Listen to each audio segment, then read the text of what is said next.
Thank you, Alex. Good evening. You are watching The World and Democracy. This show is on every other Saturday on Channel 34, Time Warner Cable, RCN, and Fios, and also on Radio Pano. And we have the pleasure to have with us this evening Congressman Charles Rangel. This name is a household item name, Congressman Rangel. Last time I interviewed him, it's been already 23 years. And I want to say to the Congressman, thank you so much for allowing me to continue this opportunity. It's great to see you again. Congressman, can you believe this? It's been 23 years. No, they're gone, but I've seen a lot of you since then, though, on TV. That's right. You got a great show. Thank you so much. And what strikes me the most is the fact that you have been serving in the Congress, and this is your 23rd term. Yes. Are you going through your 46 years or 45th years right now?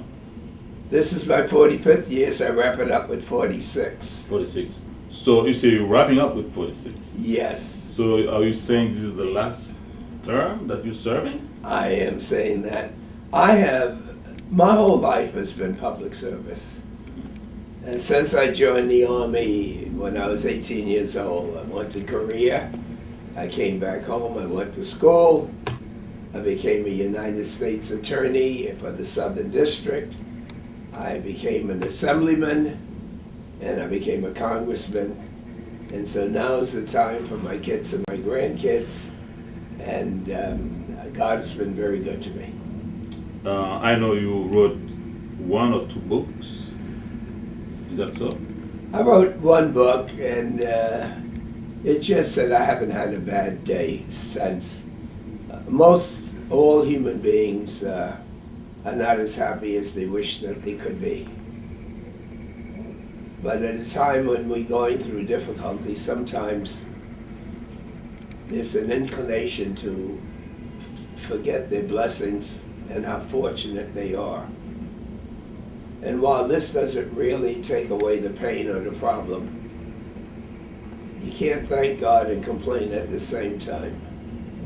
And it makes it easier to recognize you have a problem. On November 30th, 1950, I was 20 years old in North Korea, surrounded by tens of thousands of Chinese. It was 20 below zero. The bugles were blowing, people were being killed. I was shot, I was left for dead. It was a nightmare. I prayed to God, as everyone would, and I survived. You received a Purple Heart for that. Yes. But I lost so many friends that I had became friends with when I first joined the Army. It was a painful, horrific experience. So how could I possibly complain about anything? How could I? How could I possibly? What could happen that I could not thank God for saving my life and causing me to dedicate my life to public service, where it has not been a sacrifice, but it's been a complete joy. How many people can live their life helping people and having their community supported? But you know, if I were to go through the list of accomplishments of Congressman Rangel, it will take me probably a year, to list all of them. And among which I can say that you are not just a congressman for the United States. You have helped so many other parts of the world, particularly Africa, during apartheid in South Africa, Haiti for the restoration of democracy, my native country, Haiti, and the Caribbean in general. And first, I want to say Haitians really love you for being such a strong advocate. Because right now, Haiti, even though it has a fragile democracy, but Haiti is on the right path right now, and particularly with capital investment and entrepreneurship right now in Haiti. And if you have a message to the Haitians who are watching right now, what would you tell them? Well, they can thank me all they want. Haitians are going to be my passing to getting into heaven. If St. Peter ever starts anything with me, I'm going to tell them, I helped the people that you forgot. And so you owe it to Haitians and me just to step aside and let us in. You know, when I went to Congress, I knew I would be there with 434 other people that had priorities. And just talking about pain and poverty, racism, lack of employment, it was not just my congressional district, it was not just my country, it was the world. And if you could see people like Haitians that God had given such a gorgeous country to, and I went there, I was very young, but in order to get to the beaches, I had to pass so much misery, pain, poverty, illness, sickness, and yet through all of this, all I saw was just hard-working people believing that life was going to be better. And it meant a lot to me because I come from a community that has a lot of things to complain about, but never that. Never that. And I've seen Haitians that have come over here and they've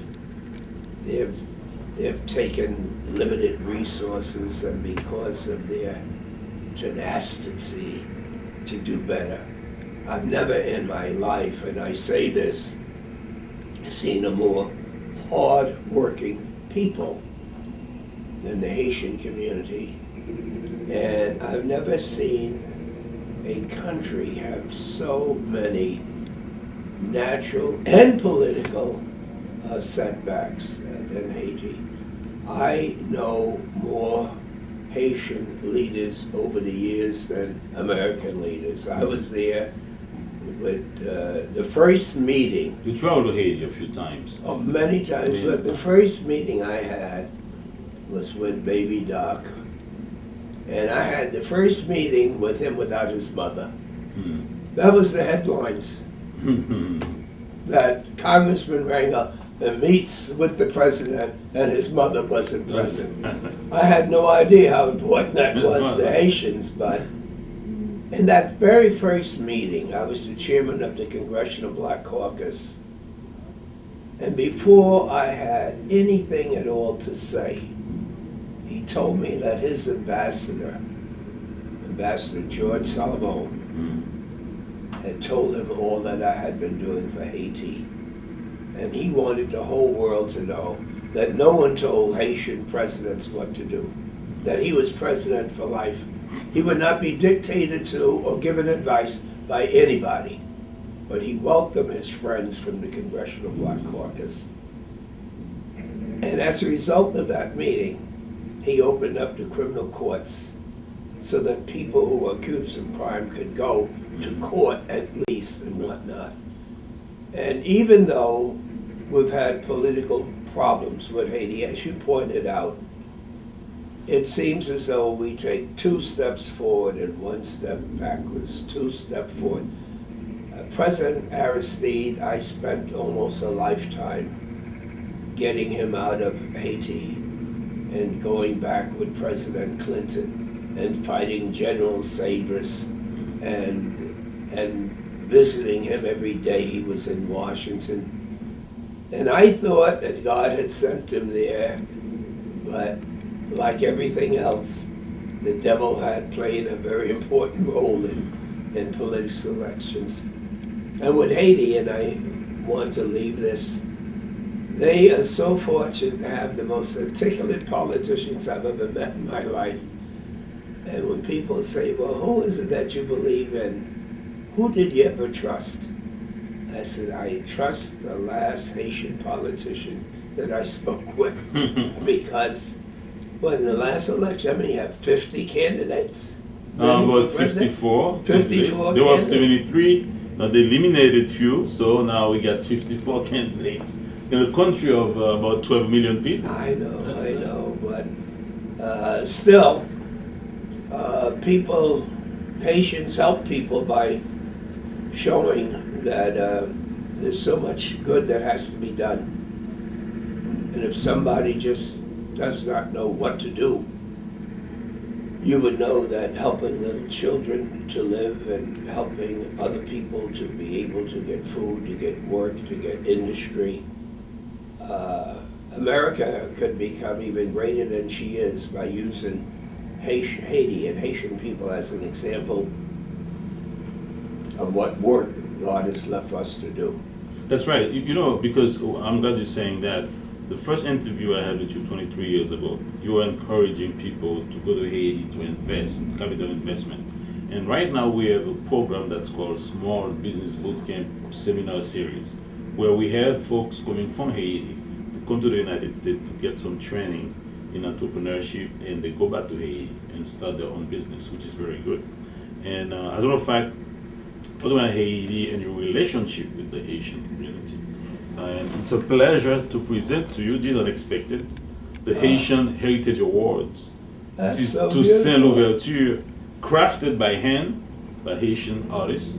Is that Toussaint Louverture? Toussaint Louverture here. So, on behalf of the Haitian community, Oh, that is so wonderful. and on behalf of Haiti in general, and the diaspora, and this person here we're looking at here, this is Black Alex. This is our Haitian Michael Jackson, our Haitian Elvis Presley, Yes. our Haitian, we can say, Bob Marley. And he passed away recently, so in his memory also, This is so I'm beautiful. presenting to you these Haitian Heritage Awards. You know, a lot of Thank you, Americans Congressman, for all you've done for don't us. know that we in this country, even though they were not thinking of slaves at the time, but during our revolution, Haiti came to our rescue. 1779, And Haitian was there for us Savannah, Georgia. when That's there was great. just a few colonies trying to have a democracy. And a lot of people of color don't recognize that that the French just took over Haiti, and slaves, like in the United States, was the basic economic reason for their colonial power. And for a slave to organize an army to beat Napoleon, there's no reason for black folks to keep their head down, you know. And if people only knew that Toussaint Louverture here should be a hero to all enslaved people all over the world for being able to be the first country of African descent off the continent to have its own liberty. And that's a symbol for so many other people, which brings around to the current problems that we having with the Dominican Republic. You have no idea of the involvement I have diplomatically with the government of I read about that, the how you're Dominican trying to help the Republic, Haitians want to being recognized for being born here, or the Well- Haitian Dominicans. and working, you know, when you find two people on one island with the history that the Dominican Republic and Haiti's had, somebody has to stop and say, we got to live together. It's like a marriage that's had up and downs and real bad days. And you listen to the husband, you say, oh, I didn't know that. You have every reason to be angry. And then you listen to the wife, you say, oh my God, they didn't tell me, he didn't tell me that. But at the same time, there's no place for them to go. And the center, in a sense, after love, that makes a marriage is what? Economic stability. And that is where I think we have really made the most progress, because countries like people don't like to talk about racism. It's awkward. It's embarrassing. When last have you ever heard an American president talk about the depth of racism we have in this country? We talk about the great progress we've made. We got a president of color.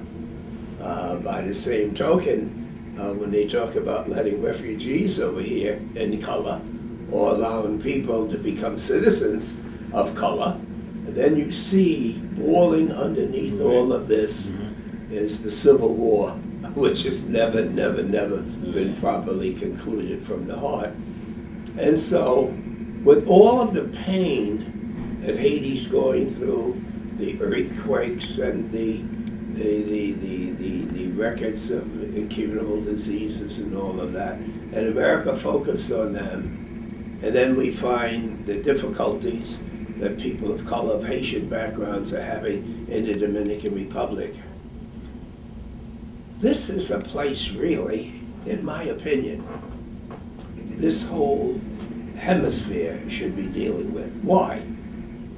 Because again, we are so blessed in this hemisphere.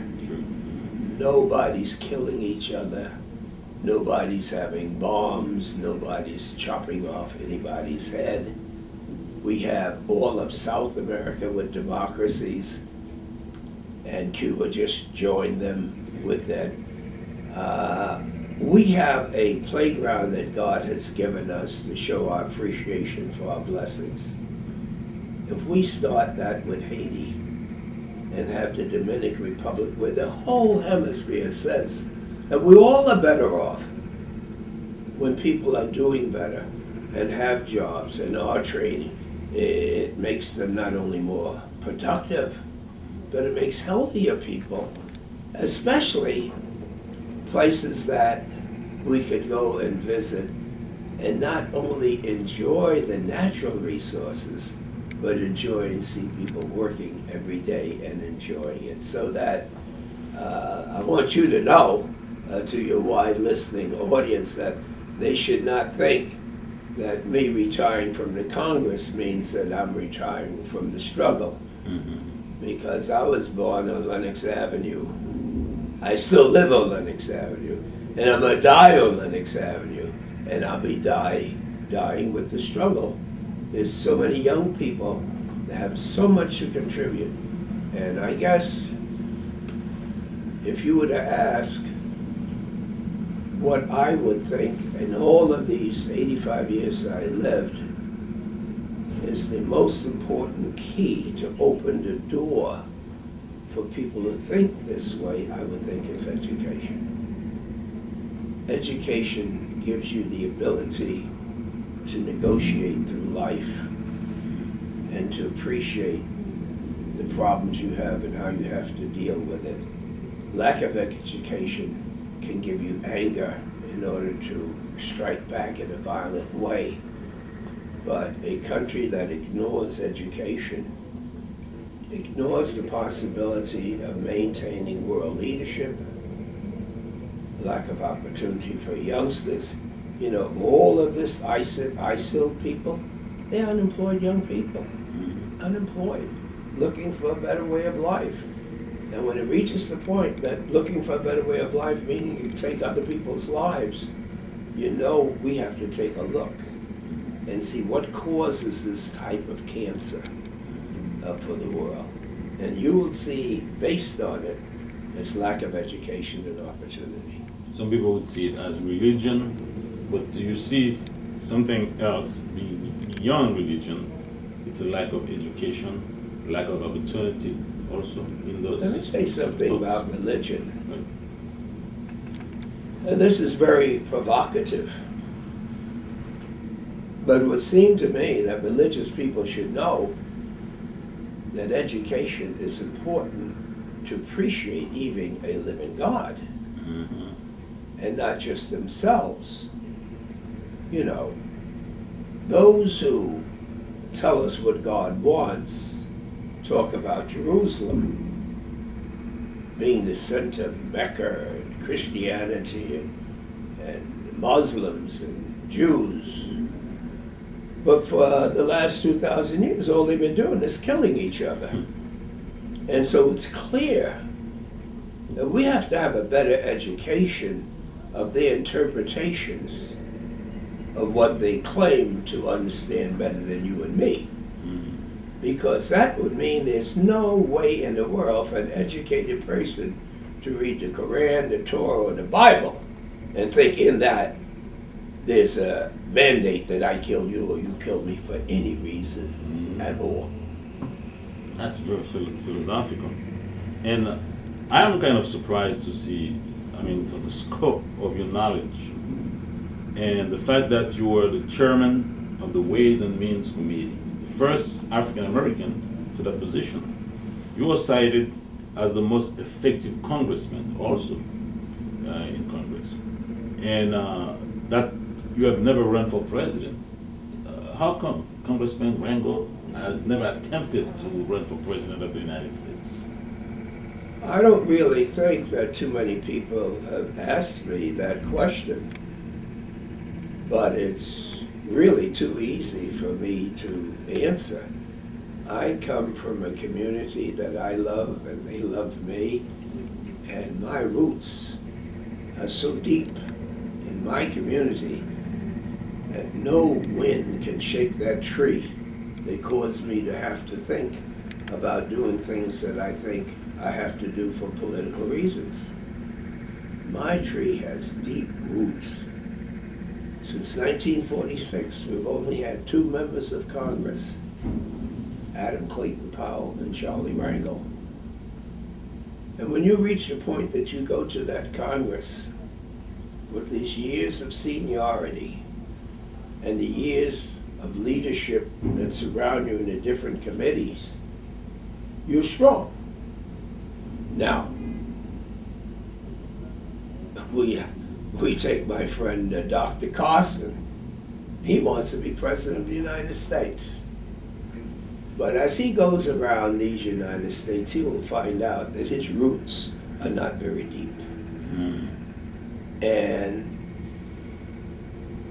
Obama, who I think is one of the greatest countries for poor people that have been deprived in the world, he sees his roots are not very deep. And that means what? It means that human nature dictates that if you want to get along with people, you got to change your way of thinking. I don't have to ever change my way of thinking. And it's not a profile in courage. It's because the depth of the roots that are there. You mentioned earlier how I've been able to go to Africa, to Haiti, to the Caribbean islands generally, and to places of color. Why? Because I know my roots and my people are proud of allowing me to do it. I don't spend a lot of time in Berlin and Paris. You know? And I know that those in Lennox that I'm helping try to get a job, an education, decent place to live, if they know that I came back from Haiti and did something, they're God-fearing people. And they don't want me just to help them, they want me to help people like them. And whether they're Haitian or Dominican, justice is justice. And if you can have the ability to do this because God has created deep roots, why try to fly in other areas where I would have to then adjust? And I would have to adjust. And if you came, you're a white man from Mississippi, and you say, I want to vote with you, but you have to treat people a little differently because this is how we think in Mississippi, the congressman from Harlem can say you go straight to hell. But the candidate for president would say, can we talk? But I think that the injustices in this country, the whole act of going to a continent and pulling people out and having this as the basis for the economy, and I don't care whether it's 200, 300, 400 years, this is wrong, this is murder, this is inhumane. And you don't have to say you're sorry for it. The country was built on slavery. And that's not just the United States. It's not just Haiti. It's not just the Caribbean. when I first came to office in Jamaica, if I was to mention the difference how people without color were being treated, they called me a racist. Black folk called me a racist. When I go to Brazil or Colombia in South America, and I would notice that none of the people of color had any responsible position, they said I was the one causing trouble. And you could look and you could see. And the same thing that I heard in Mississippi and Alabama, I hear all over the world. People of color, they like to sing and dance and cook and have fun. You know, this is their way of life. And it's only been the last 10, 20 years that the Congressional Black Caucus says, you want a trade agreement with Colombia? You want a trade agreement with Bolivia?